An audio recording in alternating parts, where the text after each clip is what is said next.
Good morning and happy Palm Sunday. I'm Lenora Bresler with the April 9th, 2017 edition of the Bible Delight in the Details as we prepare for Easter Sunday next week with a look at the Passover, from which Christ instituted communion in the Last Supper.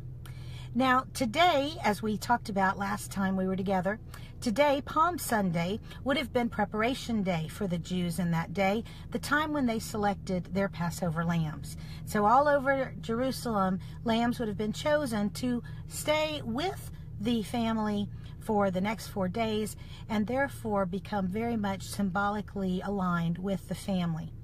Now, I want to pause and say a few more things today about Palm Sunday because it's such an important day. We know that as Christ entered, he was coming up to Jerusalem on the Jericho road. We know this because the Gospels indicate that there were interactions in Jericho, including with Zacchaeus. Remember the little guy who climbed the tree? And then as he came into the city, he would have been coming with a throng of pilgrims. He entered the city on a donkey, as you know. This is a prophecy, had been a prophecy that the Messiah would enter Jerusalem on a donkey, the calf of a donkey. This had led to squabbles over whether or not this meant there would be one donkey or two being used. We look in the Gospels, and one of the Gospels tells us that there were actually two used. So I guess, when God fulfills prophecy, he fulfills it in a way there can be no doubt and no squabbling over wordsmithing. Now, it's interesting that he came in on a donkey. A donkey is the way that the great King Solomon came into his coronation in Jerusalem. And it was the idea is that, when Christ came the first time, he came on a donkey. But if you read Revelation, when he comes back the second time, he's going to be on a horse.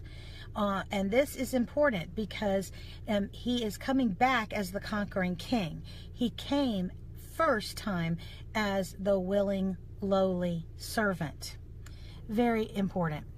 But the fact that he did enter Jerusalem on a donkey would have been in the minds of devout Jews as being very messianic because it was a direct fulfillment of prophecy.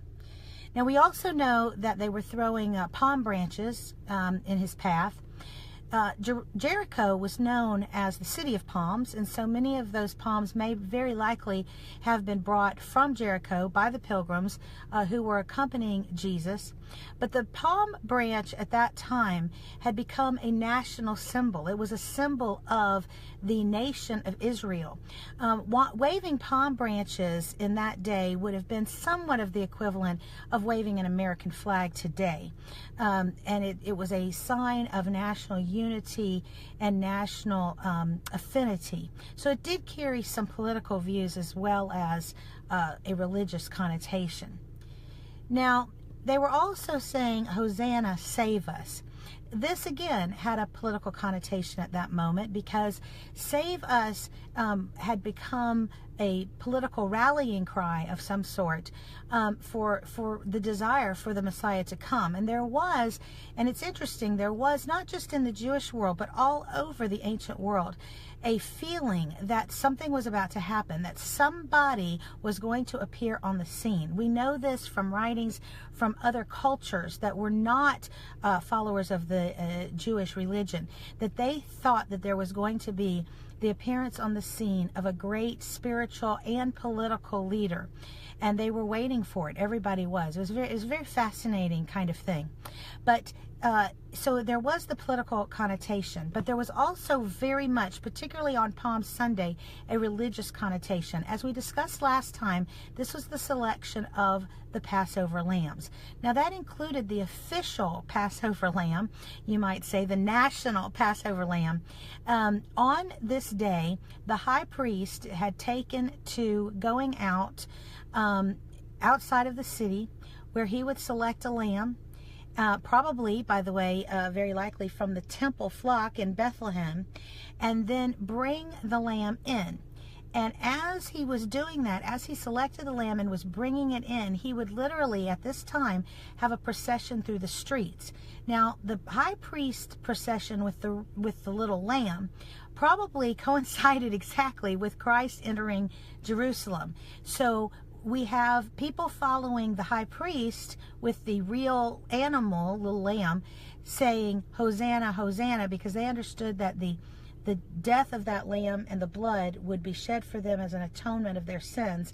And then almost a rival call of the followers of Christ saying Hosanna to him, looking to him to save them. Now, most of them, I'm sure, thought of him more in a political saving way. But we know on the other side of the cross that he was really going to save us in the ultimate way, which is in the religious connotation.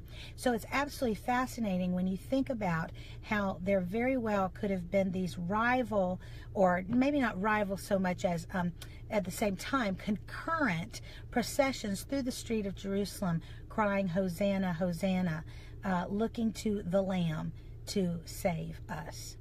Absolutely fascinating, isn't it? Join me for more as we prepare for Easter on tomorrow's edition of the Bible, Delight in the Details. My friends, have a glorious and meaningful Palm Sunday. Bye-bye.